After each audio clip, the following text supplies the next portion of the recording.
Good evening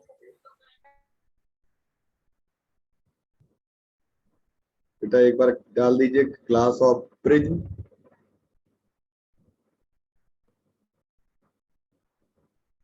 Mishra sir prism पढ़ा रहे हैं, डाल दीजिए बेटा।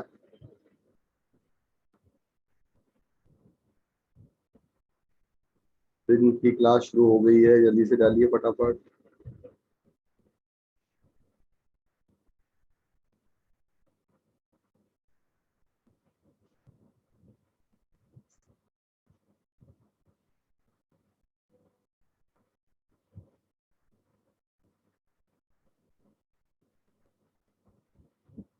SRB में भी कोई डाल दे बेटा।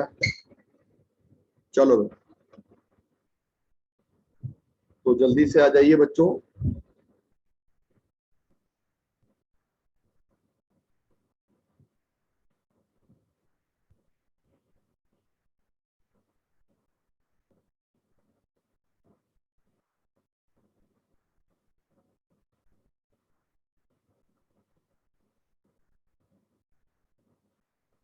एक तो बेटा मैं आप लोगों को जो है, सर।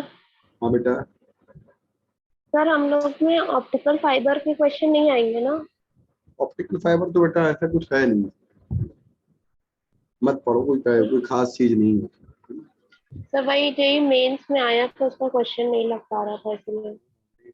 सभी और बेटा इधर देखो, प्रिज्म जो होता है, सर क्वेश्चन शीट कर दीजिएगा ऑप्टिक्स की। पहले इसको आगे पढ़ा लें बेटा। ठीक है जो हमने भेजे थे वही वाले डिस्कस करने हैं क्या?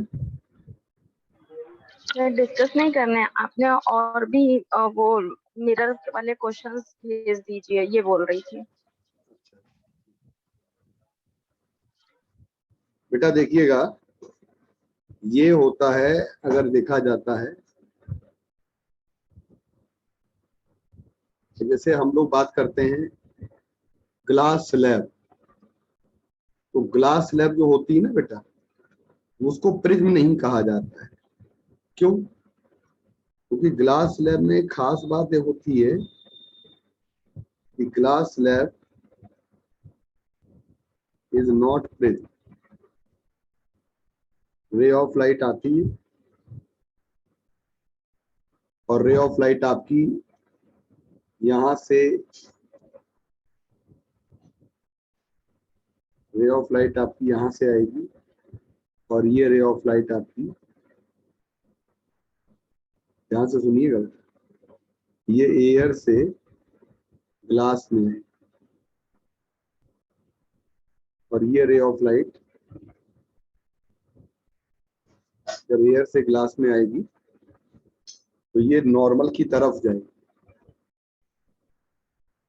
और नॉर्मल की तरफ जाएगी, और उसके बाद ये एंगल आई हो गया, ये आर हो गया। लेकिन जो आपका बेटा एंगल ऑफ रिफ्रैक्शन है,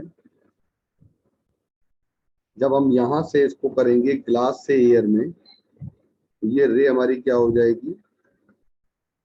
तो ऐसी कंडीशन में ये कहा जाता है कि ये वाली जो रे होती है, गुड इवनिंग बेटा, जल्दी आ जाइए, ये वाली जो रे होती है ये आपकी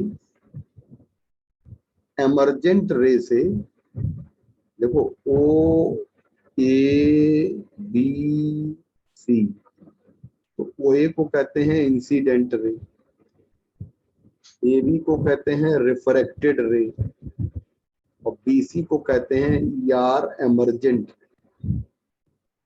तो हमारी एमर्जेंट रे जो होती है, it is parallel to incident.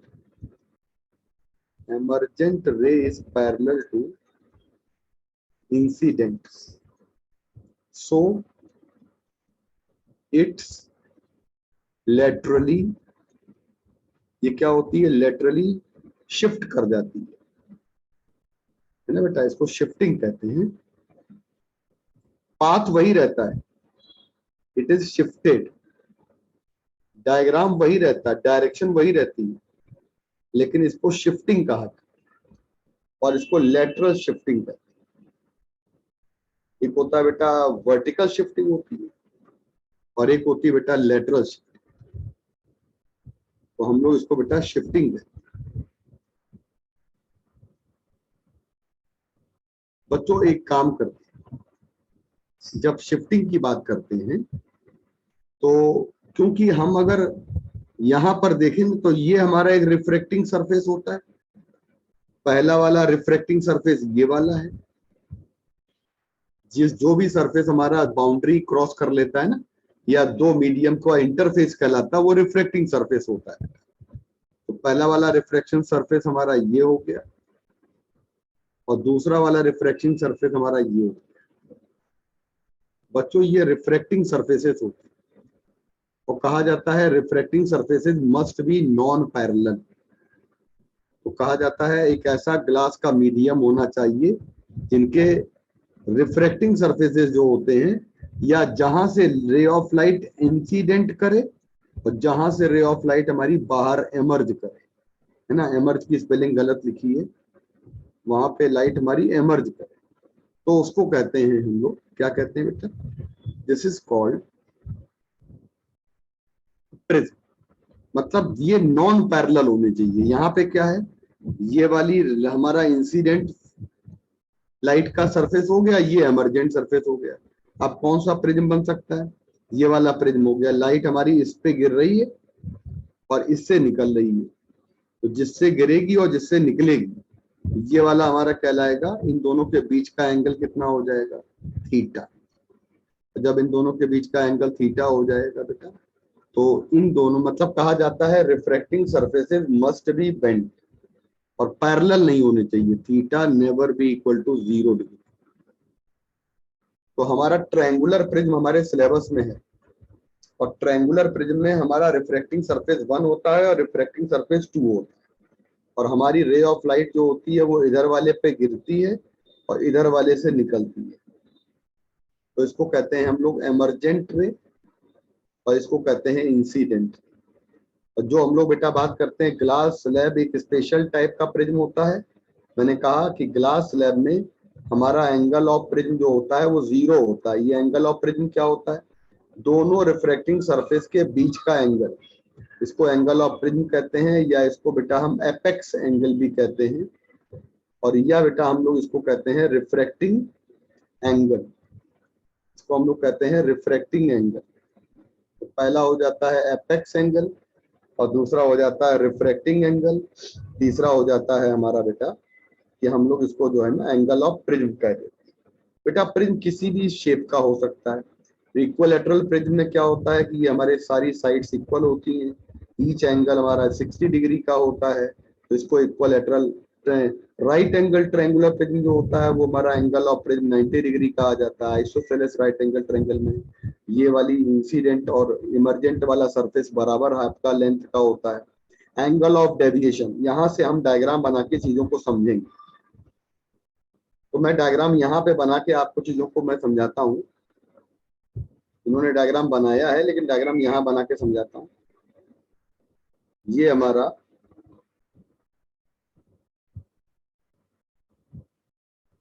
ये बेटा कंडीशन है और ये है एंगल हमारा, और यहाँ से हमारी इंसिडेंट रे आती है और ये वाली इंसिडेंट रे जो होती है, ये वाली इंसिडेंट रे हमारी, और ऐसी कंडीशन पे जब हम बात करेंगे तो देख लीजिएगा,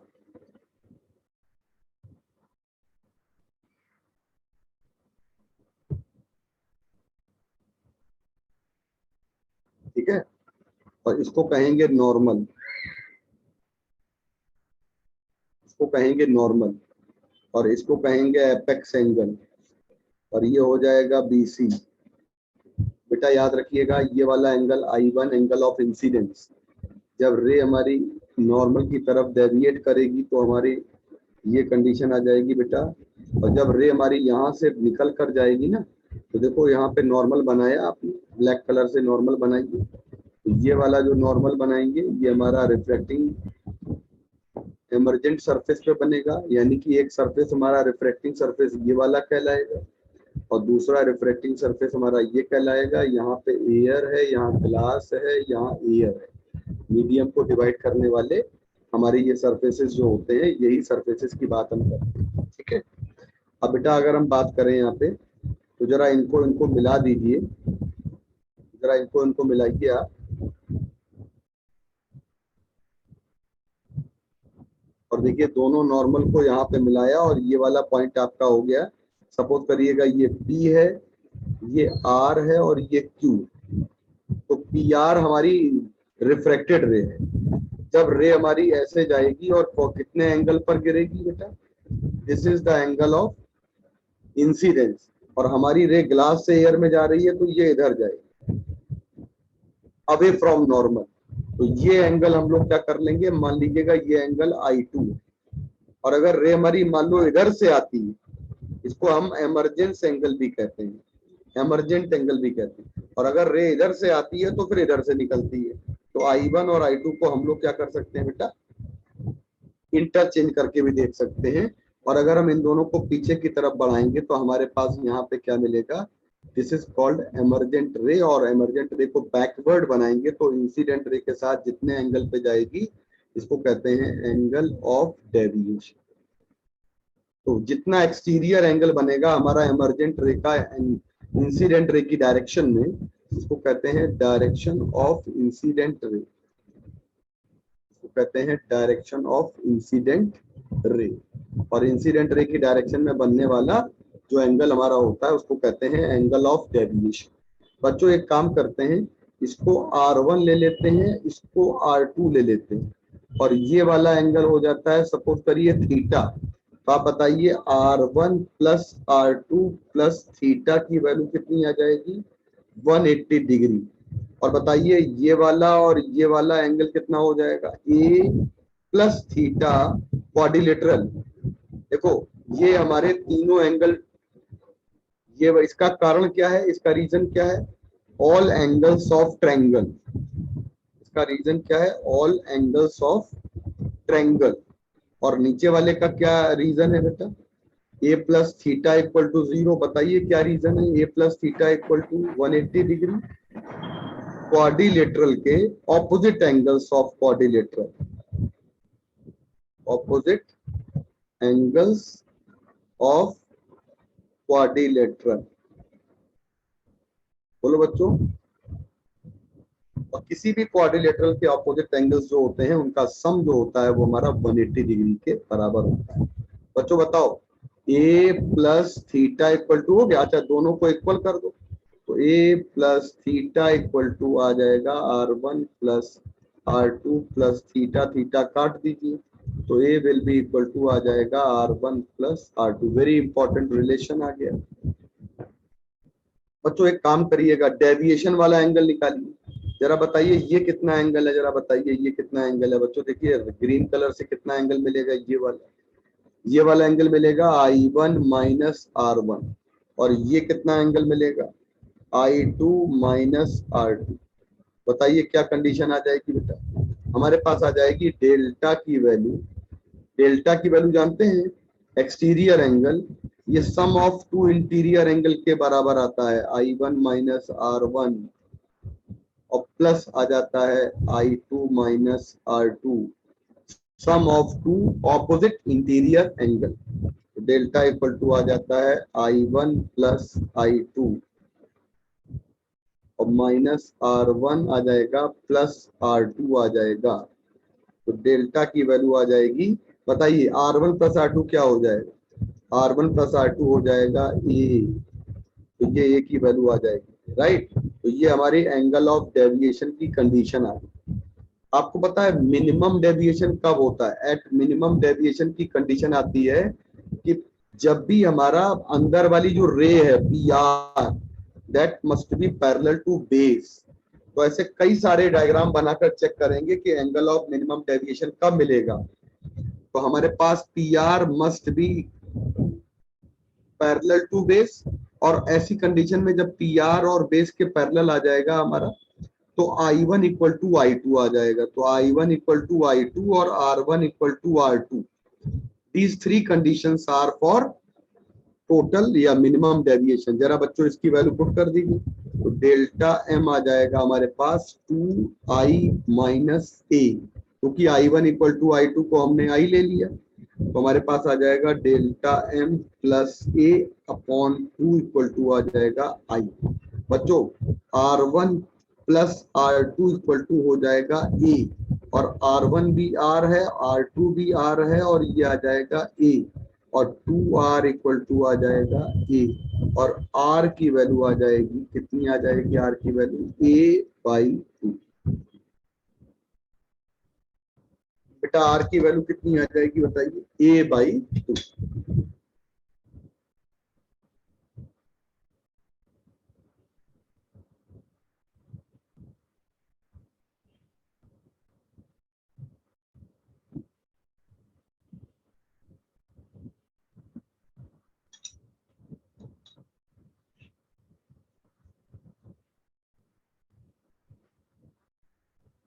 कितनी आ जाएगी R की वैल्यू? A/2।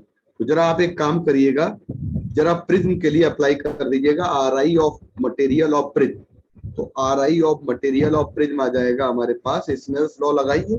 तो कैसे लगाएंगे स्नेल्स लॉ आप यहाँ पे बेटा? यहाँ पे स्नेल्स लॉ अप्लाई करेंगे तो हमारे पास क्या आएगा बेटा? ध्यान से सुनिएगा, इधर देखिएगा, ये आएगा mu air mu glass, air sine I1 mu glass sine R2। ये आ जाएगा, कैसे निकालेंगे? Mu air sine of I1 equal to mu glass sine of R1। तो म्यू एयर 1 आ गया, तो हमारे पास आ जाएगा mu glass equal to sine of I1 divided by आ जाएगा साइन ऑफ R1। बच्चों बताओ I1 की कितनी वैल्यू आ गई? I1 की हमारी कितनी वैल्यू आ गई बेटा? This is the value of I1, और ये वैल्यू कितनी? तो हमारे पास आ जाएगा साइन ऑफ I1 यानी डेल्टा M प्लस A/2, और डिवाइडेड बाई आ जाएगा साइन ऑफ R1, तो दैट विल बी A/2। तो ये क्वेश्चन हम लोग लगाने के लिए हमारा फॉर्मूला बहुत ही इंपॉर्टेंट। बेटा एक काम करते हैं, ये देखो हमने कैलकुलेट कर लिया, ये कैलकुलेट कर लिया, ये कैलकुलेट कर लिया, ये कैलकुलेट कर लिया। अब अगर हम थिन प्रिज्म की बात करते हैं, मान लीजिए प्रिज्म हमारे थिन प्रिज्म की बात करते हैं, तो थिन प्रिज्म के लिए क्या हो जाएगा हमारे पास बच्चों? म्यू इक्वल टू हो जाएगा, अगर प्रिज्म पतला है तो I1 और R1 की वैल्यू हमारी, क्योंकि sine I1 equal to I1, sine R1 equal to R1। तो थिन प्रिज्म के लिए देखो कंडीशन ये आ रही है, कंडीशन ये आ रही है, कंडीशन ये आ रही है, इसको लिख सकते हैं ये, और I1 equal to mu R1, I2 equal to mu R2, और डेल्टा इक्वल टू हो जाएगा I1 plus I2 minus A। होता है? तो आप बताओ, पुट करो I1 की वैल्यू, पुट करो, देखो ये वाली वैल्यू, देखो I1 की वैल्यू पुट कर दी, R1 की वैल्यू पुट कर दी, I2 की वैल्यू पुट कर दी, म्यू कॉमन ले लिया, R1 प्लस R2 को ले लिया A, कुल मिलाकर फॉर्मूला आ गया म्यू माइनस 1 इंटू A। इसको कहते हैं डेविएशन जो होता है, ये हमारा म्यू के, ध्यान से सुनिएगा, डेविएशन म्यू पर भी डिपेंड करता है और A पर भी डिपेंड करता है। अगर किसी भी प्रिज्म के लिए हम एंगल की वैल्यू 0 ले लेते हैं, तो उस प्रिज्म के लिए हमारा डेविएशन होता है, यानी कि हम अगर ग्लास स्लैब की बात करेंगे बेटा, तो ग्लास स्लैब के लिए हमारा डेविएशन जो हो जाएगा, क्योंकि हमारा A 0 है तो डेविएशन विल बी 0। तो ग्लास स्लैब में बिल्कुल भी रे हमारी मुड़ेगी नहीं, जैसे आ रही थी वैसे चली जाएगी, बिल्कुल भी डेविएट नहीं करेगी। लेकिन अगर हम बेटा बात करते हैं, सपोज करिएगा एक ऐसे प्रिज्म की बात करते हैं जिसके अंदर भी एयर हो और बाहर भी एयर हो, तो अगर ऐसे प्रिज्म की बात करेंगे तो एयर से एयर की बात अगर करेंगे तो ऐसी कंडीशन पे हमारे पास आ जाएगा म्यू एयर, स्नेल्स लॉ लगा दीजिए, sine I1 mu air sine I1 mu air sine I1 mu air sine R1। बच्चों एयर से एयर में जा रही ना, तो 1 साइन I1 और 1 साइन R1, तो कितना आ जाएगा? I1 इक्वल टू R1 यानी I2 इक्वल टू R2, सीधी चली जाएगी रे, अनडेविएटेड जाएगी, कोई डेविएशन नहीं होगा। अच्छा आप एक बात बताओ, हमारे पास फॉर्मूला क्या है? I1 और R1 और I2 और I2, यानी इसका मतलब हो गया I1 बराबर R1 और I2 बराबर R2, तो कुल मिलाकर हमारे पास डेविएशन की वैल्यू 0 हो जाएगी। बेटा अगर हम बात करते हैं मिनिमम डेविएशन की, तो मिनिमम डेविएशन हमको तब मिलता है जब हमने ग्राफ, आपको देखो ये ग्राफ आपका ऐसा ग्राफ है जिसमें आपको डेविएशन और एंगल ऑफ इंसिडेंस के बीच में बहुत सारे केसेस प्लॉट करने। तो ग्राफ में एंगल ऑफ डेविएशन को अगर हम प्लॉट करेंगे तो हमारे पास ग्राफ में क्या हो जाएगा, देखिएगा, ये आ जाएगा एंगल ऑफ डेविएशन।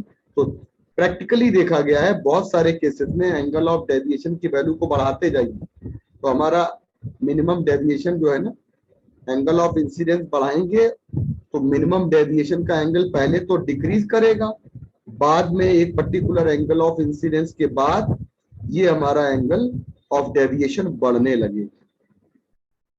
तो ऐसी कौन सा हमारा एंगल होता है जिसके बाद एंगल ऑफ डेविएशन बढ़ने लगता है? तो ऐसा एंगल हमारा कहलाता है एंगल ऑफ मिनिमम डेविएशन। इस पर्टिकुलर एंगल के बाद हमारे पास डेल्टा मिनिमम के बाद हमारा एंगल इंक्रीज करेगा। तो पहले डेल्टा घटेगा, पहले डेल्टा घटेगा, फिर डेल्टा, सीधी सी बात। तो इसको मिनिमम डेविएशन की कंडीशन कहते हैं। अब एक बात सुनिएगा सारे बच्चे ध्यान से, जो बहुत इंपॉर्टेंट बात है कि हम लोग जो हमारा एंगल ऑफ डेविएशन होता है वो हमारा म्यू पे डिपेंड करता है, म्यू के डायरेक्टली प्रोपोर्शनल होता है। यानी म्यू -1 ज्यादा यानी म्यू के डायरेक्टली प्रोपोर्शनल हो गया। इसका मतलब है जिस ग्लास के लिए म्यू की वैल्यू ज्यादा होती है, बताइए कौन कौन से ग्लास हमारे पॉपुलर ग्लासेस होते हैं? एक फ्लिंट ग्लासेस बड़ा पॉपुलर होता है, एक क्राउन ग्लासेस बड़ा पॉपुलर होता है। दो क्वालिटी इस्तेमाल करते हैं, A B C D F. Flint वाला बाद में आया है, ये बड़ा लेटर हो गया। तो ये जब बड़ा हो गया तो इसका RI ज्यादा हो जाए, ये छोटा लेटर हो गया तो इसका RI कम हो जाए। लर्न कर, देखो ऐसे लर्न। फ्लिंट का RI ज्यादा होता है, जिसका RI ज्यादा होता है उसका डेविएशन भी ज्यादा होता है। ठीक, अब आपका एंगल ऑफ प्रिज्म पर भी डेल्टा डिपेंड करता है, जिसका डेल्टा ज्यादा होगा वो एंगल ऑफ प्रिज्म पर भी डिपेंड करता है, तो हम लोग एंगल ऑफ प्रिज्म पर भी डिपेंड करता है। तो कहते हैं greater the value of refracting angle greater will be the deviation. Angle of prism जो होता है वो हमारा जो होता है वो अगर ज्यादा होगा तो डेल्टा भी ज्यादा होगा। अच्छा बेटा, कलर्स की बात करते हैं और डिस्पर्जन क्यों पैदा होता है। हम जानते हैं कि डेल्टा की वैल्यू म्यू पे डिपेंड करती है। म्यू का मतलब हो गया RI ऑफ मीडियम, और म्यू लैम्डा के इनवर्स होता है। तो जिस कलर की वेवलेंथ ज्यादा है उस कलर का म्यू कम हो जाएगा और उस कलर का डेल्टा कम हो जाएगा। तो हम लोग एक बात जानते हैं कि रेड कलर की वेवलेंथ ज्यादा होती है बच्चों, यहां से देख लीजिए। अगर रेड कलर की वेवलेंथ ज्यादा होती है तो रेड कलर की वेवलेंथ ज्यादा तो रेड कलर का डेविएशन कम। मुझे लगता है ये बात आपकी रेड कलर के लिए सारे बच्चों को क्लियर हो जाएगी। ठीक है बेटा, अगली बात यहाँ पे बड़ी इंपॉर्टेंट आती है। इसका मतलब है delta for red colour is less than delta for violet. जरा इस बात को बनाने की कोशिश करो, एक डायग्राम बनाइए जिसमें आप इन बातों को जरा प्लॉट करके देखने की कोशिश करें। देखिए ये है, देखिए ये है,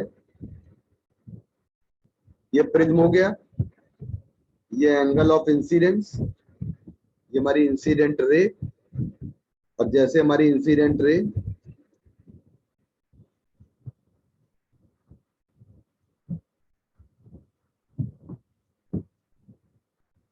और बेटा ये आ जाएगा हमारे पास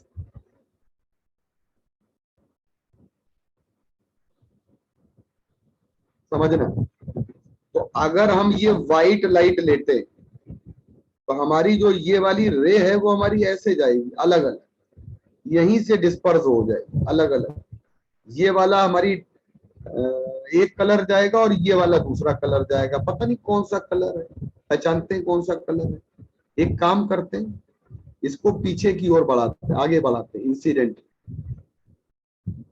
और अगर हम इसको पीछे की ओर बढ़ाएंगे तो ये हमारा वो कलर होगा जिसका डेल्टा कम होगा, और ये हमारा वो कलर होगा जिसका डेल्टा ज्यादा हो। अब बताओ डेल्टा ज्यादा किसका है और कम किसका है? हम समझ जाएंगे डेल्टा ज्यादा है वॉयलेट का और कम किसका है? रेड। और पीछे की ओर बढ़ाइए इसको आप, पीछे की ओर बढ़ाइए।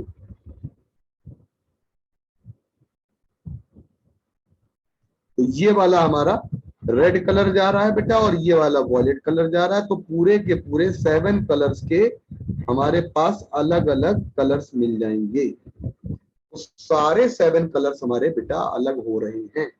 Property of prism which split all the constituent colour of white light, इस प्रॉपर्टी को कहते हैं लोग डिस्पर्जन ऑफ। इसकी कारण क्या होता है? जैसे कोई पूछे कि थीटा कितना होगा, व्हाट इज थीटा, कोई पूछे थीटा कितना होगा, ये वाला जो एंगल है, ये एंगल थीटा कहलाता है। ये वाला है, ये थीटा एंगल है। तो कोई पूछे थीटा की वैल्यू कितनी हो जाएगी, सर थीटा की वैल्यू हो जाएगी इन दोनों का difference, delta V minus delta are, difference in the angle of deviation. तो इसको कहते हैं एंगुलर डिस्पर्जन। कितने एंगल से हमारी व्हाइट लाइट, देखो डायग्राम ये वाला भी देख सकते हो। तो कहते हैं angular dispersion of white light. White light का मतलब है कि रेड और वॉयलेट कलर के बीच का एंगुलर डिस्पर्जन है ये वाला एंगल, ये वाला एंगल, ये वाला एंगल। तो angular dispersion of white light. तो व्हाइट लाइट के लिए अगर बात करेंगे तो एंगुलर डिस्पर्जन की, तो हम लोगों को ये बात समझ में अच्छे से आ जाती है। कोई पूछे जरा कि जरा एक काम करिएगा, हर कलर का एंगुलर डिस्पर्जन निकालिएगा, हर कलर। तो एक बात समझ लीजिएगा, हर कलर का एंगुलर डिस्पर्जन निकालिए, हर कलर का निकाले एंगुलर डिस्पर्जन, एवरी कलर का निकाले। तो देखो बेटा एक बात समझिएगा, ओमेगा को कहते हैं डिस्पर्सिव पावर, और ओमेगा का फॉर्मूला होता है theta upon delta mean colour का डेविएशन, और थीटा को कहते हैं हम लोग delta V minus delta are, और डेल्टा मीन कलर क्या होता है, डेल्टा मीन कलर वाई। तो हम लोग इसको कहते हैं ओमेगा। आपको पता है डेल्टा वॉयलेट क्या होता है, तो म्यू वॉयलेट माइनस 1 ए, और डेल्टा रेड क्या होता है, म्यू आर माइनस 1 ए। तो delta V minus delta R कर ले हम, तो mu V minus mu R A आ जाएगा। और अगर जिसको डेल्टा वाई से डिवाइड कर दें, डेल्टा वाई हो जाएगा म्यू वाई माइनस 1 ए। इसे डिवाइड कर दीजिए तो आपका हमारा ये आंसर आ जाएगा। इसको कहते हैं ओमेगा। ओमेगा का मतलब होता है डिस्पर्सिव पावर। ये हमारी किसी भी मटेरियल के लिए स्पेसिफिक डिस्पर्सिव पावर होती है। इस डिस्पर्सिव पावर को निकालने के लिए हमें क्या क्या पता होना चाहिए, एक तो mu V, mu R, mu Y पता होना चाहिए, या delta V, delta R, delta Y पता होना चाहिए। तो हम लोग यहाँ पे निकालते हैं बेटा, अल्टीमेटली हमारी वैल्यू आ जाती है, इसको कहते हैं डेल्टा वी। ओमेगा की वैल्यू अलग अलग होती है। हमारे पास जितने भी मटेरियल होते हैं सबके हमारे ओमेगा अलग अलग होते हैं बच्चों। एक हमारा एग्जांपल ये, एक एग्जांपल ये, और एक में हमारा दिया है डेल्टा की वैल्यूज, और एक में दी है म्यू आर की value, mu R, mu V, mu Y, यानी कि हम दोनों फॉर्मूले पे क्वेश्चन कर सकते हैं। आगे बात करते हैं हम लोग। अब आती है बात angular dispersion of each colour, different colour. Angular dispersion समझिए मेरी बात। हम लोग जानते हैं कि, सारे बच्चे ध्यान से सुनना, एंगुलर डिस्पर्जन हम लोग जानते हैं कि थीटा अपॉन डेल्टा, इसको कहते हैं ओमेगा, और ओमेगा की वैल्यू हर कलर के लिए होती है कांस्टेंट, और थीटा की वैल्यू डिपेंड करती है डेल्टा पर। What is theta? थीटा का मतलब होता है दो कलर के बीच का गैप। पीछे देखो, थीटा की वैल्यू को जरा पकड़ने की कोशिश करो। जैसे व्हाइट लाइट का रेड कलर और वॉयलेट कलर के बीच का गैप थीटा। और कोई पूछे कि व्हाइट केवल वॉयलेट कलर का बताओ थीटा क्या होगा, तो हम लोग एक बात जानते हैं, वॉयलेट कलर का डेल्टा ज्यादा है और रेड कलर का डेल्टा कम है। तो थीटा की वैल्यू वॉयलेट कलर के लिए ज्यादा है और थीटा की वैल्यू रेड कलर के लिए कम। इसका मतलब जानते हैं क्या है इसका मतलब? इसका मतलब यह है कि वॉयलेट कलर की पट्टी जो होगी वो मोटी होगी, है ना। थोड़ा सा यहाँ डायग्राम बना के दिखाते हैं। देखिए, ये देखिए, ये देखिए बेटा, और आपके पास क्या आ जाएगा, ये देखिए आपके पास क्या आ जाएगा,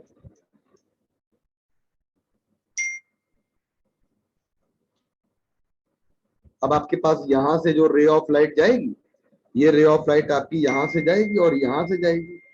तो ये आपकी पहली बात तो नीचे का कलर आएगा वॉयलेट और ये कलर आएगा रेड। लेकिन वॉयलेट कलर जो होता है उसके लिए हमारा डेविएशन यानी एंगुलर डिस्पर्जन सबसे ज्यादा होगा, तो सबसे मोटी पट्टी वॉयलेट की बनेगी, और उसके बाद इंडिगो की बनती है, आसमानी कलर, राइट। और उसके बाद हमारी ब्लू कलर की बनती है बेटा, राइट। उसके बाद हमारी बेटा ग्रीन कलर की बनती है, उसके बाद येलो कलर की बनती है, उसके बाद हमारी बेटा ऑरेंज कलर की बनती है, उसके बाद हमारी रेड कलर की बनती है। मतलब ये मोटाई कम होती जा रही है, ऊपर रेड मिलेगा तो कोई पूछे कि रेड कलर की पतला मोटाई कम, कोई पूछे वॉयलेट कलर की मोटाई ज्यादा, थिकनेस, एंगुलर डिस्पर्जन, ज्यादा ज्यादा फैलाव, एंगुलर डिस्पर्जन, कौन सा कलर सबसे ज्यादा फैलेगा, कौन सा कलर आपका सबसे ज्यादा फैलेगा, तो सबसे ज्यादा फैलने वाला कलर हो जाएगा हमारा कौन सा वाला हो जाएगा, जिसका डेल्टा ज्यादा।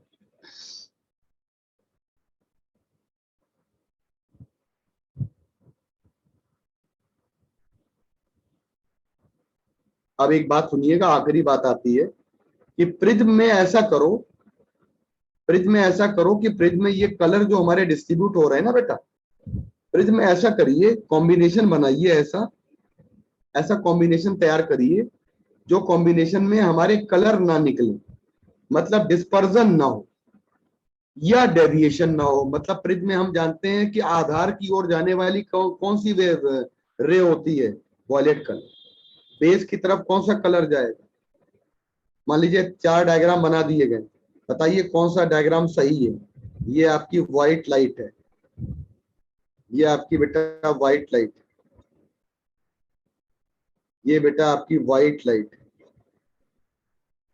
बेटा ये आपकी व्हाइट लाइट। और आपसे क्या कह रहा है बेटा, आपसे ये कह रहा है, ये देखिए, ये देखिए, ये कह रहा है आपसे, ये देखिए, ये देखिए। मतलब कोई पूछे आपसे कि व्हाइट लाइट में अब आपके कलर जो निकल रहे हैं ऐसे निकले, मान लीजिए ये वाला कलर आपका, कोई कहे रेड है, कोई कहे वॉयलेट है, कोई कहे ब्लू है, कोई कहे इंडिगो है। मतलब याद रखिएगा कलर हमारा वॉयलेट ही नीचे आएगा और रेड ऊपर जाएगा। तो सही डायग्राम निकालने के लिए सबसे ज्यादा डेविएशन का कलर हो जाएगा वॉयलेट। अब ये कहना चाहते हैं कि प्रिज्म जो होगा आपका, एक प्रिज्म तो हमारा अकेला, एक प्रिज्म जो होता है वो कभी भी हमारा, जब भी रे ऑफ लाइट प्रिज्म पे गिरती है तो रे ऑफ लाइट हमारी क्या होती है, एक तो रे ऑफ लाइट हमारी डेविएट होती है बेटा, मतलब रे ऑफ लाइट हमारी ऐसे गिरी और ये ऐसे मुड़ गई, बेस की तरफ टर्न हुई। और दूसरा बेटा कलर्स भी अलग अलग निकलते हैं, तो डिस्पर्जन और डेविएशन दोनों को रोकने के लिए या दोनों में से कोई एक चीज करने के लिए हम एक काम करते हैं, पेयर ऑफ 2 प्रिज्म लेते हैं, इसी के बगल में एक प्रिज्म और बना लेते हैं, इसका बेस ये है तो इसका बेस ये लगाएंगे, इसका एंगल ए है तो इसका एंगल ए डैश हो जाए, ठीक। इसका आर आई है म्यू तो इसका आर आई म्यू डैश हो जाए, समझिए। इसका आर आई म्यू का रेड का वॉयलेट का कितना है, म्यू वॉयलेट और म्यू रेड, तो इसके लिए आ जाएगा म्यू डैश वॉयलेट और म्यू डैश रेड। जानते हैं बात, इसका मतलब जानते हैं आप कि हमारे पास जो 2 प्रिज्म के कॉम्बिनेशन है उनको ऐसे सेट करिए कि नेट डेविएशन, ये आया है फॉर्मूला, याद कर लो बेटा फॉर्मूला, पहले प्रिज्म का डेविएशन प्लस दूसरे प्रिज्म का डेविएशन। हम लोग ब्यूटीफाई ये करते हैं कि पहला प्रिज्म अगर क्राउन का बनाया तो दूसरा प्रिज्म हम बनाएंगे फ्लिंट का बनाएंगे, प्रॉपर्टी हमारी बदल जाएगी। तो हम लोग बेटा यहाँ पे mu minus 1 into A plus mu dash minus 1 into A dash, दोनों प्रिज्म के अलग अलग डेविएशन का ऐड कर लेंगे तो नेट डेविएशन आएगा, और दोनों का हम नेट डिस्पर्जन ऐड कर लेंगे तो नेट डिस्पर्जन आएगा। एग्जाम में कई बार आ जाता है क्वेश्चन कि विदाउट डेविएशन हमारी रे जो है वो बेंट कर रही है, मतलब सुनिएगा, डेविएशन डेविएशन विदाउट डिस्पर्जन या फिर डिस्पर्जन विदाउट डेविएशन। तो यहाँ पे डिस्पर्जन नहीं हो रहा है, इसका मतलब नो कलर, कोई भी कलर नहीं मिलेगा बाहर आपको। तो मालूम है क्या होता है, यहाँ पर कोई कलर नहीं मिलेगा, नो कलर, सारे कलर यहाँ पे ऐड हो जाएंगे, मिल जाएंगे। इसका मतलब जानते हैं क्या हो रहा होगा, डेविएशन तो है, कलर नहीं मिल रहे हैं, तो थीटा की वैल्यू 0 हो जाएगी। आप इस कंडीशन में थीटा 0 पुट कर दीजिए और ए डैश की वैल्यू निकाल दीजिए। तो कभी कभी क्वेश्चन में आपसे ये भी दिया जाएगा और कभी कभी क्वेश्चन में आपको विदाउट डेविएशन दिया जाएगा। तो जब विदाउट डेविएशन दिया जाएगा तो डेल्टा 0 कर दीजिए। डेल्टा की वैल्यू क्या होती है, म्यू माइनस 1 इंटू ए और mu dash minus 1 into A dash. तो हमारे पास ए डैश कितना हो जाएगा, mu minus 1 mu dash minus 1 और ये वैल्यू आ जाएगी ए की। तो हमारे पास ये वैल्यू आ जाएगी, जिसको कहते हैं हम लोग बेटा कि एंगल निकालना, किसी भी प्रिज्म का एंगल दिया जाएगा तो हम दूसरे का एंगल फाइंड कर लेंगे। और ये बड़ा इंपॉर्टेंट है और ये पीवाईक्यू में देखोगे तो ये सवाल आ चुका है। बताओ क्या है, पहले प्रिज्म का एंगल ऑफ प्रिज्म ए, दूसरे और आर आई कितना है म्यू, अगले वाले का आर आई कितना है म्यू डैश, और हमको क्या निकालना है ए डैश। फॉर्मूला क्या होता है, A dash equal to mu minus 1 A upon mu dash minus 1। लेकिन एक काम करना, ये माइनस है, अब ये प्लस है, मतलब एक प्लस तो दूसरा माइनस। मालूम है एक प्लस दूसरे माइनस में क्या खास बात होती है, दोनों प्रिज्म को इन्वर्टेड लगाते हैं। ये देखिए दोनों प्रिज्म हमारे इन्वर्टेड होते हैं, एक प्लस में आता है एक माइनस में आता है। इसका मतलब दोनों प्रिज्म का एंगल जो है वो एक दूसरे के ऑपोजिट होगा। तो हमारे पास ये फॉर्मूला रख दीजिए, वैल्यू आ जाए।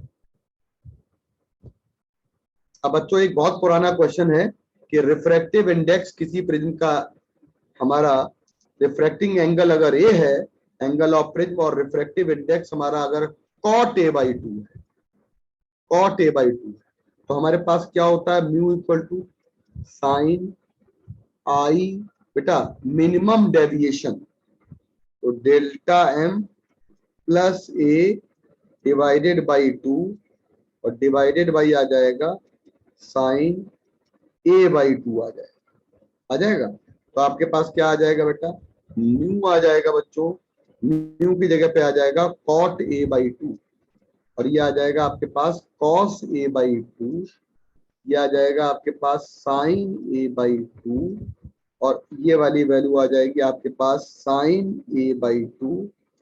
तो sine delta M plus 2 upon sine a/2 cut कर दीजिएगा। मुझे लगता है सवाल लगाने में दिक्कत नहीं, कॉस को कॉमन ले लीजिएगा। जब आपने कॉस को साइन में कन्वर्ट करिए, जब आपने कॉस को साइन में कन्वर्ट कर दिया तो देखो यहाँ पे कॉस a/2 की जगह पे लिख देंगे साइन 90 माइनस a/2 और आप साइन साइन हट जाएगा, 90 माइनस a/2 से आप इसको प्रूफ कर डालेंगे। बच्चों एक बात ध्यान रखिएगा, इसमें हम लोगों ने कई सारे क्वेश्चंस यहाँ पर आपको पहली बात तो दे दिए हैं। जैसे आपको एक क्वेश्चन आता है कि कौन सा डायग्राम हमारा मिनिमम डेविएशन को इंडिकेट करता है, बताइए। यहाँ पे ये वाली रे इसके पैरेलल है बेस के, नहीं, ये वाली रे इसके पैरेलल है, यस, ये इसके पैरेलल है, यानी ये डायग्राम हमारा जो होता है वो हमारा इसको इंडिकेट करता है कि मिनिमम डेविएशन मिलता है। तो जब रे ऑफ लाइट हमारी बेस के पैरेलल हो जाती है तो हम लोग इसको बेटा कहते हैं एंगल ऑफ मिनिमम डेविएशन की कंडीशन। बच्चों आपके पास हम आपको ये भेज रहे हैं ताकि आप इसमें अपने क्वेश्चंस को लगा पाए। तो कल की क्लास तक तो एक काम ये कर लेना सारे लोग कि क्वेश्चन तो खत्म कर लेना भाई।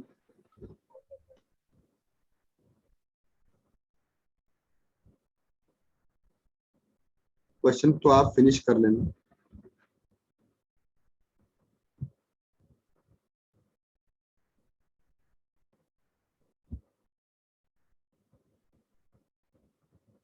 गरिमा, तुमने क्वेश्चन भेजा है जो यस सर। वाला, जो क्वेश्चन भेजा है ना रिफ्रैक्शन वाला, यस सर। में क्या कंफ्यूजन है गरिमा, पढ़ो जरा। There are certain material develop in the laboratory which are negative refractive index, भेजा है आपने, है ना? सर तो ये नॉर्मल की तरफ बेंड हो जाएगी, तो जिधर आर दिया हुआ है फर्स्ट वाले में वो दूसरे साइड होना चाहिए या इसी साइड होना है? नहीं, देखो पहले तो नेगेटिव रिफ्रैक्टिव इंडेक्स का बच्चा मतलब सुनो, क्या मतलब है, आपने पढ़ा नेगेटिव रिफ्रैक्टिव इंडेक्स, उसका क्या मतलब? सर मतलब कि जैसे mu sine I by sine R होगा, तो साइन आर की जो वैल्यू होनी चाहिए वो 180 से ज्यादा होनी चाहिए, तभी वैल्यू नेगेटिव आएगी। हाँ, नीचे नेगेटिव वाला साइन। इंडेक्स जानते हैं बेटा? तो वैसे तो रिफ्रैक्टिव इंडेक्स हमेशा ग्रेटर देन 1 होता है, ये ग्रेटर पढ़ा देन था। 1 ही होता है। Yes sir. पहले ये वाली शीट हम भेज दें फिर बता।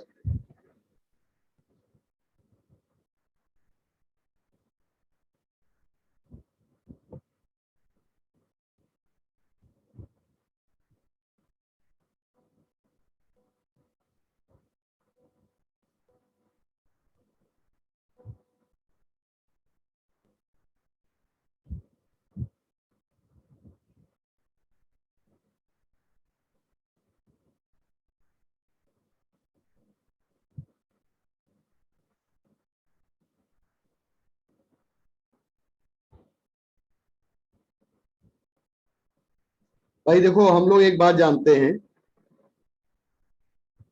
स्क्रीन आ रही बेटा? यस।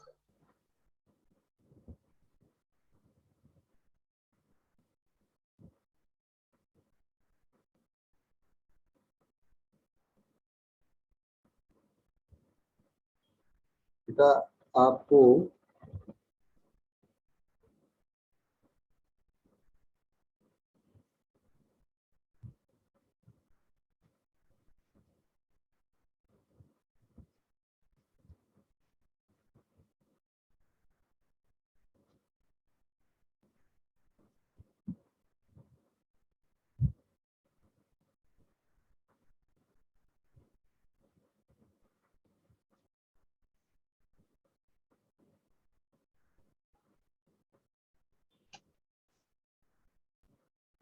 बेटा स्क्रीन आ रही है?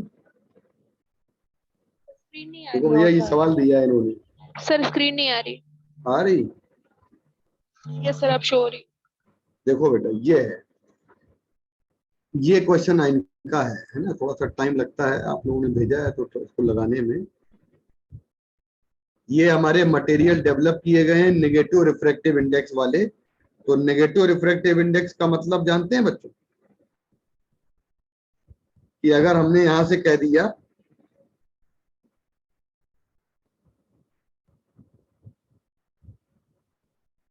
ये रे ऑफ लाइट हमारी आ रही है,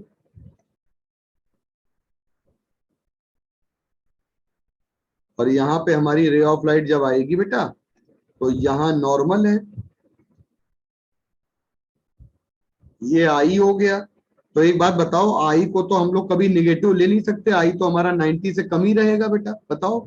और रहेगा क्या? Yes sir. इन्होंने दिया ही गया है, इन्होंने यस शो सर। ही किया है। ये देखो, ये देखो, ये देखो, और ये देखो। तो म्यू इक्वल टू होता है sine I upon sine of R. ये नेगेटिव तभी आ सकता है जब हमारा आर, यानी कि नीचे, ऊपर तो पॉजिटिव आ रहा है लेकिन नीचे की वैल्यू क्या होनी चाहिए? नेगेटिव। साइन आर की वैल्यू जो है, मतलब एंगल आर हमारा 90 से क्या होना चाहिए बच्चों? बड़ा। सही है गलत है? फर्स्ट आंसर आ रहा है। 90 से बड़ा अगर होगा तो सही हो जाए। सर 180 से बड़ा होना चाहिए सर ना। हाँ, 180 से बड़ा होना चाहिए। सर कैसे फर्स्ट पता आंसर चला? आ रहा है। अरे रुको बेटा, हाँ आंसर तो फर्स्ट। अरे रुको, all all sine tan cos, अगर आपने ये एंगल ले लिया और अगर ये एंगल ले लिया तो 180 डिग्री तक तो साइन में सभी पॉजिटिव आ जाता है। यहाँ सभी पॉजिटिव है, यहाँ साइन पॉजिटिव है, तो साइन में केवल एंगल कब नेगेटिव आता है? जब यहां होगा या यहां होगा। तो इसका मतलब है पहला एंगल नेगेटिव कब आएगा? जब ये रे हमारी यहां से आएगी। बोलो बच्चों, पहला आंसर सही है, बोलिए बेटा। सर सर हम ऊपर से एंगल नहीं ले रहे थे, हम नीचे नहीं, से ऊपर से क्यों लोगी तुम? यहां से लो ना, ये वाला हाँ तो पहला हम नहीं quadrant, first quadrant, second quadrant, third quadrant, fourth quadrant. तो थर्ड क्वाड्रेंट में आपका ये आ रहा है। यस सर, ठीक है सर।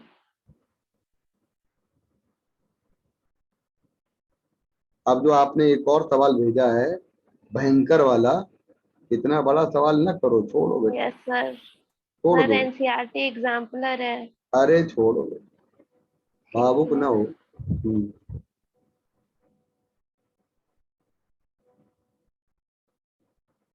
एग्जाम्पलर दिया है, हमने देखा था एग्जाम्पलर का ही सवाल। और वैसे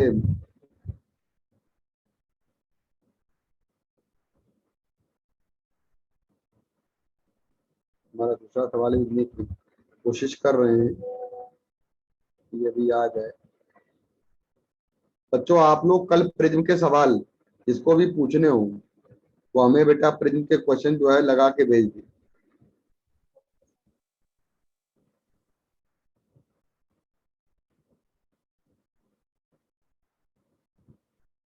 हम आपको शीट अभी भेज रहे हैं बेटा। गरिमा तुम्हें क्या समझ में नहीं आया है सवाल बताइए।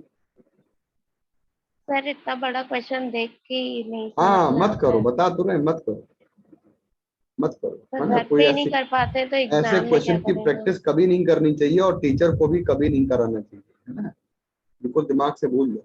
अच्छा बच्चों ये बताओ कि पहले तो हम आपको जो है ये वाली पीडीएफ दे देते हैं तुरंत, और इसमें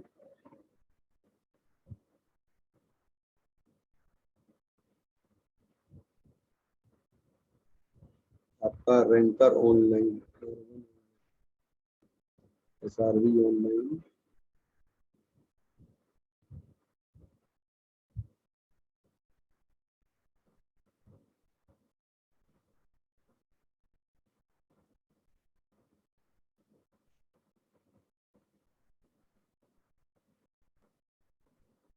आ गया बेटा। यस सर, आ गया।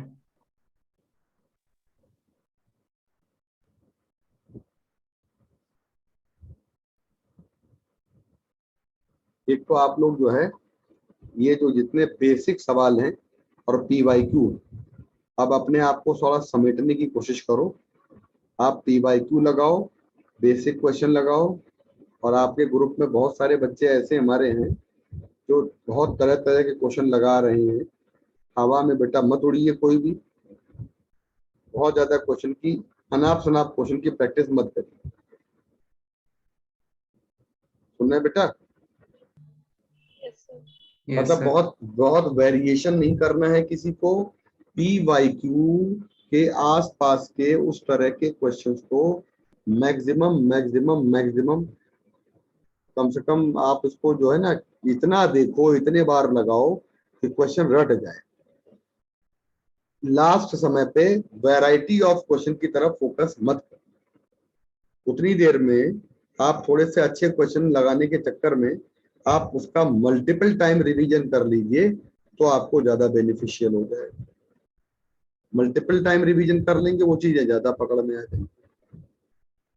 ठीक है बेटा। यस तो सर। हम लोगों ने एक काम तो ये किया है कि हम लोग जो है प्रिज्म तक का काम कंप्लीट हो गया है, और प्रिज्म के बाद हम लोग रिफ्रैक्शन एट स्फेरिकल, तो कल कल परसों नरसों हम लोग की जो क्लास होगी उसमें स्ट्रक्चर ऑफ एटम कराएंगे हम। और स्ट्रक्चर ऑफ एटम कराएंगे, लेकिन हम आपको बेटा स्ट्रक्चर ऑफ एटम तो कराएंगे, लेकिन हम आपको एक काम ये करेंगे कि आपका जो जितना भी ऑप्टिक्स में रिफ्रैक्शन एट प्लेन तक का पोर्शन है, उसमें एक हम बढ़िया सी शीट बना के हम आपको देते हैं, जिसमें आपको, वैसे तो हमने क्वेश्चन अभी भेज दिए हैं, मोर और लेस सारे क्वेश्चन इसी से ही PYQ लगा के देखना है, इससे इसकी ऊपर नीचे क्वेश्चन नहीं जाता है। तो हम आपको एक बहुत वैसी शीट बना के देते हैं, बहुत टेढ़ी मेढ़ी, तो वो जरूरत नहीं करनी। जेई मेंस के सवाल निकाल के देते हैं, IIT के 4-5 सवाल देते हैं, SC वर्मा के देते हैं, तो वो अब टाइम नहीं है, वो आपको हमें पीछे खींचने के बराबर हो जाएगा। और केवल ये रहेगा कि हम दिखाना चाहते हैं कि हमें क्या कितना आता है, वो नहीं जरूरी बेटा। ऐसे इस समय जरूरी है कि हम आपको किसी तरीके से पीछे होने न दें। तो सभी बच्चे एक तो चीज दिमाग में बैठा लो कि बहुत उल्टी सीधी चीजें नहीं पढ़नी और मल्टीपल टाइम पढ़ना है ना बेटा। और एक तो आप एक काम तो ये कर लीजिए सारे बच्चे कि जैसे जो बच्चे इस समय हमने देखा ग्रुप पे लगे हैं, पता नहीं कहाँ कहाँ से सवाल ले आते हैं। और गरिमा, तुमने उल्टे सीधे सवाल देखने की कोशिश कैसे करी? ये इतने बड़े बड़े सवाल एनसीईआरटी तुम जरा बेटा एक बार बताओ आप लोग। सर वो एग्जाम्पलर का था, इसलिए वो हाँ, लगा लेकिन था। एक बात सच्ची बतानी है, बताना जरा, एनसीईआरटी के जो पीछे के क्वेश्चन आते हैं, क्या वो एनसीईआरटी के क्वेश्चन है? बताइए, आते हैं कहीं क्वेश्चन? No sir. तो मतलब सर एनसीईआरटी पढ़े कि ना पढ़े सर, उसमें कंफ्यूजन रहता। हमें लगता है उससे कंफ्यूज और हो जाओगे आप। ये सर हाँ सर, हो तो जाते हैं पढ़ने के बाद। नहीं भाई, लिटिल बिट आपको लगेगा कि एनसीईआरटी में यार मतलब बहुत कुछ, एनसीईआरटी पढ़ना हो तो एनसीईआरटी के साथ में रिफ्रेशर चाहिए कोई। सर जैसे पेपर लास्ट ईयर इतना मतलब जिस तरीके से आया था, उस हिसाब से हाँ, लगता है कि अगर प्रैक्टिस थोड़े टफ कर की जाए तो आसान तो हो ही जाएगा। अगर क्या किया जाए? सर अगर प्रैक्टिस थोड़े टफ क्वेश्चंस की जाए तो आसान पेपर तो हो ही जाएगा। पिछले बार टफ पेपर नहीं आया था, ये समझ लो। पिछले बार का पेपर टफ नहीं था, लगा के देखिएगा। अभी हम पिछले बार का पेपर ही अभी सॉल्व करवाते हैं। सर वो टाइम प्रॉब्लम के कारण लगा। केवल टाइम की प्रॉब्लम थी, और आप लोगों ने प्रैक्टिस, आप लोग जब ऑनलाइन क्लासेस करते थे कोविड में, तो आपकी प्रैक्टिस जो केवल हुई थी वो केवल कैलकुलेटर लेके हो गई थी बस। टफ नहीं था गरिमा, क्वेश्चन बहुत ज्यादा डिफिकल्ट नहीं थे बेटा, ऐसा नहीं। और इसलिए बिल्कुल घबराइए नहीं, पेपर अच्छा आएगा। और पेपर देखो, एनसीईआरटी से तो नहीं था पेपर, ये तो पता ही चल गया ना। Yes sir. तो अब एनसीईआरटी से नहीं था, तो अब हमें क्या करना चाहिए? हम लोगों को ये करना चाहिए कि पेपर जो है लगाते समय मतलब हम लोग को प्रैक्टिस करते समय ऐसी बुक का सहारा लीजिए, जैसे आप लोग लगाते हो, वो यूनिवर्सल लगाते हैं बहुत से लोग, है ना। तो यूनिवर्सल अगर आपने लगाई है या कोई और किताब लगाई है तो उसको लगा डालिए आप। तो आपको लग रहा है कि एनसीईआरटी सवाल एनसीईआरटी से पिछले बार आया था क्या? सर यूनिवर्सल में तो सारे PYQ हुए हैं। हाँ और भी दिए, क्रिटिकल थिंकिंग दी हुई है ना बेटा ये। जी सर, सर उसे तो छूते ही नहीं है। यस सर, यूनिवर्सल तो बहुत MTG लगाते हैं, एनसीईआरटी वाली जो आती है, यस सर, एनसीईआरटी MTG। और फिंगर टिप्स जो आती है वो लगा लेते हैं। फिंगर टिप्स बढ़िया है। हाँ यस सर, वही। उसमें तो सर अपने टेस्ट सीरीज में बहुत सारे क्वेश्चन आते हैं। और किससे? फिंगर टिप्स है ना। Yes sir. हाँ, वो तो फिंगर टिप्स से आ जाते हैं, और बाकी एनसीईआर उससे आ जाते हैं, क्या नाम, यूनिवर्सल से भी रिफ्लेक्टिंग और टेरेस्ट्रियल टेलीस्कोप है सिलेबस में हम लोग के। है बेटा। रिफ्लेक्टिंग और टेरेस्ट्रियल टेलीस्कोप सिलेबस में है। इस बार सिलेबस कुछ कटा तो है नहीं? है ना सर की? नहीं, कुछ कटा तो है नहीं, कुछ अभी अभी वैसा कुछ तो आया नहीं है कि कट गया हो, सारा सिलेबस आ रहा है। टेरेस्ट्रियल की सर कंस्ट्रक्शन समझ नहीं आ रही थी, देख रहा था। अब हम एनसीईआरटी में जो है ना, एक बार इसको देख लेंगे। ऐसे पिछले बार तक कोई ऐसी चीज नहीं थी डिलीटेड, इस बार कुछ है नहीं, सभी है। सर उसमें भी कुछ डिलीटेड का कुछ उल्टा पुल्टा हुआ नहीं था, भारी सा आ गया था। हाँ। तो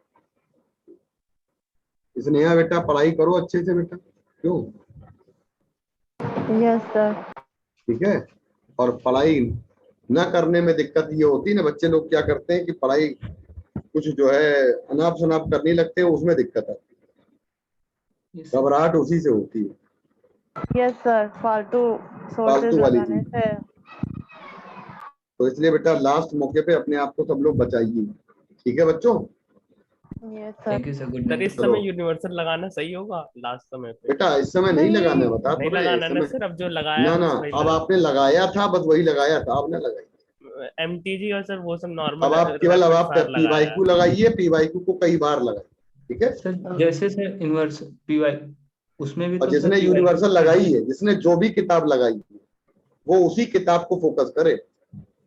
सर यूनिवर्सल में तो पीवाईक्यूज ही है बस, और कुछ नहीं। अरे यूनिवर्सल में क्रिटिकल थिंकिंग दी है यार, बहुत तो उसे तो छूना ही नहीं ना यूनिवर्सल फिर। में कुछ क्रिटिकल टॉपिक में थिंकिंग क्यों 1,000 नहीं छूना है? क्वेश्चन है। अगर लगाया है तो लगाओ। नहीं सर, उसे किया ही नहीं है। हाँ नहीं किया तो रहने दो। तो सर पीवाईक्यूज किए हैं तो वो कर लें। हाँ हाँ वो करो। बाकी किसी ने अगर कोई नई किताब टच करने का समय ही नहीं है। ठीक है। सर एससी वर्मा में जो उसके मल्टीपल चॉइस है वो ना ना ना, एससी वर्मा में ऑब्जेक्टिव 1 2 कर सकते हो बस। 2 तो सर बहुत हार्ड हो जाती है, चार हाँ, ऑप्शन वो तो चाहिए। सॉल्व ही नहीं होते 1 2 कर सकते, कोई नई किताब ना पूछिए आपने, कुछ हमने कुछ बोला ही नहीं है नई किताब के बारे में। नहीं ठीक है। ठीक है। जी सर। ठीक है बेटा। Yes sir. चलो बेटा bye. Thank you. Thank you sir. Thank you sir. Thank you sir. Sir कल आपकी क्लास नहीं गुड नाइट बेटा, लगी गुड है। नाइट। क्या बेटा? सर आपकी क्लास नहीं लगाई है इन लोगों ने। कल क्लास नहीं लगी है? No sir. अभी हम देखते हैं, अपना शेड्यूल देख के फिर हम डाल देते हैं। ठीक है। सर